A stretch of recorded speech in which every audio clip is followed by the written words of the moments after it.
Hello and welcome to our first setup video. In this video I'm going to show you quickly and concisely how to download Brave Browser, our go-to browser for frequency in your crypto journey. First of all, head to brave.com, brave.com. Then when your website is finished loading, click on the right side, click on Get Brave. Then the Brave browser will automatically download. Click on the executable and finish doing all the things on the executable. Once that is finished, open your Brave browser. I'm going to cancel this for now.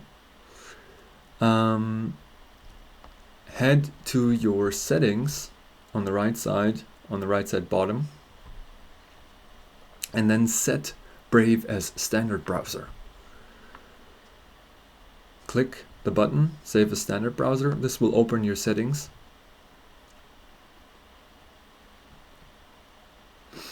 Wait until this has finished loading. It will get you on the Brave settings. Then set as standard, and then go through all these settings and set Brave as standard. Once you've done that, you're finished with this tutorial and you can move on to the next video. Thank you so much for watching.